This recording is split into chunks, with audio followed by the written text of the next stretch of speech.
Students, we have done lesson number 1, 2 and 3, and from today we will start the lesson 4, that is metal and non-metal. As you know that from your previous classes you must have read that what is element. Students, element means having a unique configuration. Unique composition means which is separated from others. For example, if you take gold, then the element gold is a metal and it have a unique composition and which is different from silver. Okay, the gold metal is made up of only and gold atoms, isn't it? So we can say that each element has a unique composition. Composition means from which it is made up of. Okay, if I say gold, then gold is the metal which is made up of only gold atoms. Okay, then you know that if it is made up of gold, then it will be different from silver. You can see here in your book, one crown is given of gold and one ring was shown. It is of silver. These two are different from each other, but they both are made up of same element. Gold contain all gold atoms, whereas the silver contain all silver atoms. Okay, so they are unique from each other. Due to their properties, elements can be used for various purposes. We know that these metals have different properties, so we can use them in this different ways. Okay, so you can see here in this chapter we are going to read the physical properties of metal and non-metals. And what are physical properties? Physical properties are the properties by which anything can be observed by eyes. For example, if we take gold, by looking at this crown you can say that it have many different outgrowth on it, isn't it? And the color of this is golden. So the properties which can be observed by our eyes, they are considered to be physical properties. So in this lesson we are going to read the physical properties of metal as well as non-metal. Then chemical properties of metal and non-metal and their uses. So let us start our chapter. There are many questions given that what is this crown made up of? Why is the ring shining? Can this crown conduct heat? All these answers you can get while studying the chapter further. Okay, so let us continue the physical properties of metal and non-metal. So in the beginning I have explained you what is physical property. So first physical property of metal is the physical state, the state in which they are found. Metals are generally, all metals are solid at room temperature. Okay, and they are crystalline in nature. Crystalline in nature means they are having a particular shape like a crystal. If you see, you must have seen sugar cubes. They are crystalline in nature.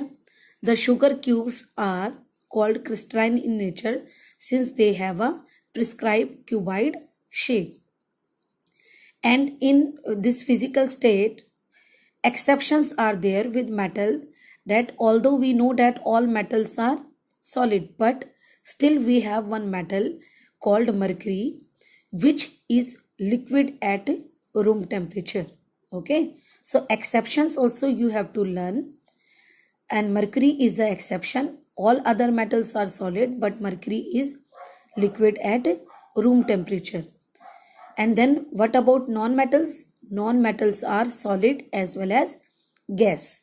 Okay, but there is one non-metal which is present in liquid state, and that non-metal is bromine. Okay. So exception you have learned that in metal mercury is the exception, and in non-metal bromine is the exception, which is present in the liquid state, although most of the non-metals are present in solid as well as in gaseous state. Now come to luster. What do you mean by luster? Luster means the ability of any metal to shine and reflect light. Okay. Metals can be polished, as you know that in the beginning I have shown you one crown and ring. They are the example of metals which can be used, which can be polished and well used in jewelries. So the most metals which we are using, that is gold, silver and platinum, due to their tendency that they have luster. They can be polished, and whenever light fall on it, then they start reflecting. Now talk about non-metals. Non-metals lack luster. Okay, they have dull appearance and cannot be polished. But still exception are there. Iodine and graphite are the non-metals and still they show luster. I want to explain you more regarding graphite. Graphite is a allotropic form of carbon. In higher classes you are going to read allotropies. Allotropy form means the element having the form of element having same chemical property but different physical property. Like carbon is a non-metal and it have three allotropy form. First one is graphite, another one is diamond, and third one is fullerene. Okay, so graphite and diamond, when they are burned, they produce carbon dioxide. But when we see them, you can see the things made up of graphite. The pencil lid, that is graphite, and which is very soft. Whereas if you see diamond is very hard and still it is made up of non-metal carbon. Then come to hardness. Hardness, most of the metals are hard, but sodium and potassium are soft, and they are so much soft that they can be easily cut with knife. We can use knife for cutting such type of metal. And non-metals, they are soft. Exception I have told earlier also, that diamond. Although diamond is a non-metal, an allotropic form of carbon and the hardest substance found on the earth crust. Okay. Then density. What is density? Mass per unit volume is called density, and metals are highly dense. Only sodium and potassium have the less density as compared to water.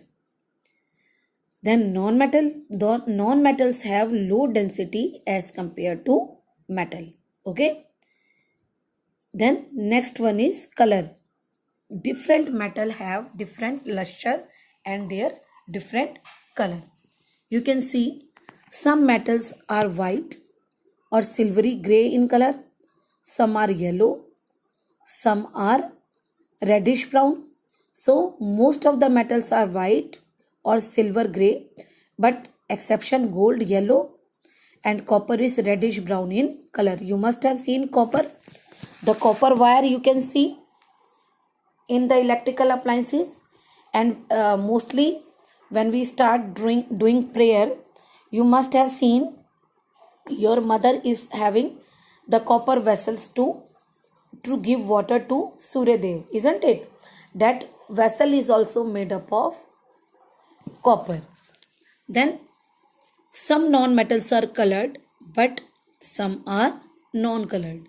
For example, if we take bromine is brown liquid, whereas iodine is violet solid, and others like nitrogen, oxygen, they don't have any color. So we can say that many non-metals are colored, but there are some non-metals also which are not colored. Okay. Now the next and very important property of metal is malleability. Malleability. Malleability means the property of a metal by which it can be easily bitten into thin sheets. You must have seen the foils. In the beginning of the chapter, I can show you. You have seen this aluminium foil, isn't it? This aluminium foil is made up only due to the property of malleability. They can be bitten into thin sheets. So, most of the metal shows such type of property, like gold and silver are the most malleable metals, and other metals also can be bitten, but the gold and silver are on the top. Iron, aluminium, tin and copper are the metals which can be converted into thin sheets. And non-metals are brittle. Brittle means whenever we apply force on it, then they start breaking. So such type of things are called brittle in nature and cannot be bitten into thin sheets or foil. So I think this malleability property is also clear to you. Here one activity is given. In this activity we have taken metals like aluminium, copper and non-metals like graphite and sulfur. Okay, and a hammer. And by we have to take the metal pieces and place them at hard surface and start hammering on them approx 20 minutes. So what will happen? We can see that some of the material given above can be converted into thin sheet and many will not be converted, like graphite and sulfur. You know that graphite and sulfur both are non-metals, and when we apply hammer on it, they break down into small pieces since they are brittle in nature. Whereas the aluminium and copper foil, they are malleable, can be bitten into thin sheets, so easily can be converted into foil. Okay. Now come to next property, ductility. What is ductility? The property by which metals can be drawn into thin wires. Okay. I have explained you copper wire, isn't it? The copper, how the copper was converted into wire shape due to the property of ductility. Most of the metals are ductile in nature. Again, gold and silver are on the top, and other metals can also be drawn into thin wires, that is aluminium, tungsten and copper. Non-metals are brittle and they cannot be converted into thin wires. Then comes thermal conductivity. Students, what is thermal? Thermal means heat and conductivity means the ability of any substance to allow heat or electricity through it. So that property is called conductivity. And if any substance is allowing heat to pass through it, that property is called thermal conductivity. You can see that many metals are used for making vessels, okay, utensils, boilers in industries, and silver is the best conductor of heat, and a second number was given to copper. So mostly the boilers are made up of copper since the metals are good conductor of heat. They easily allow the heat to pass through them. Okay. Then talk about non-metals. They are poor conductor of electricity, or we can say that they are insulators. Insulator means the substance which need not allow the heat or the electricity to pass through it. But there are some non-metals which are used for making the handles of cooker and pans. And exceptions are also there. Diamond. As I have told you that diamond is made up of carbon, and carbon is a non-metal, but still it is a good conductor of heat. Okay. Then comes thermal conductivity. What do you mean by thermal conductivity? Thermal means, electrical conductivity.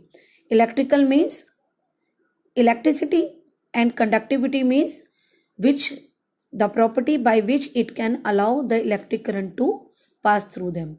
So metals are good conductor of electricity and they allow electric current to pass through them. Okay.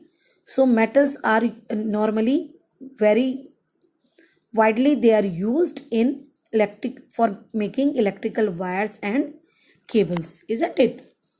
So non-metals are poor conductor of electricity. Again, exception is there. If we talk about graphite, pencil lead. Graphite is a non-metal formed of carbon and it is a good conductor of heat.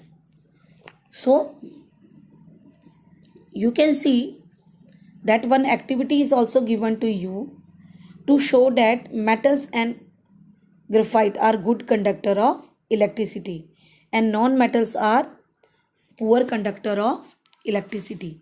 So what are the material required? Students, this type of activity you can simply do at your home also. Very easy. We have to take metal. We can take iron nail, aluminium wire or copper wire and some samples of non-metals like pencil lead, charcoal. Okay. Then what we have to do? And a bulb. What we have to do? Make a circuit as shown in the figure with bulb and cell battery. Then connect the two end of the copper wire to the object. Then what will happen? If it is good conductor of electricity, the copper wire, then it will allow the bulb to glow, isn't it? And whenever it is not good conductor of electricity, it will not allow the bulb to glow.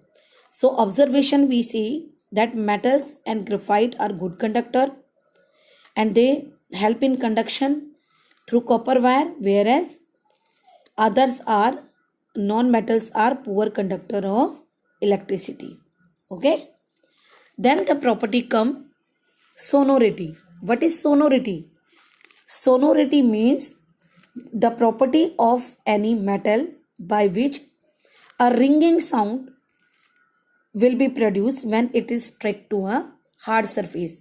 If I strike any hard surface or metals to a hard surface, then they start producing sound. The best example are of bell.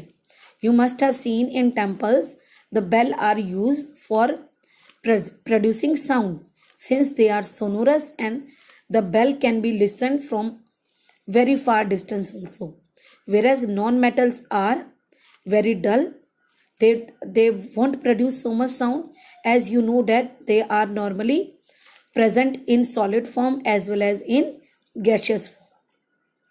Now I think you can fill ups by using the above content and it will be easier for you people. So let us recapitulate today what we have done. We have started with the physical properties of metal and I have explained you the first property, physical state, then luster, then hardness, density, color, malleability, ductility, thermal conductivity, electrical conductivity and sonority. In last we have done sonority. Okay. So I think this is clear to you and you can easily fill up this, filling the blanks. The above words are given to you. You can try. If you have any problem, you may ask me. And in next video, we are going to start chemical properties of metal and non-metal. Till then, thank you. Have a nice day.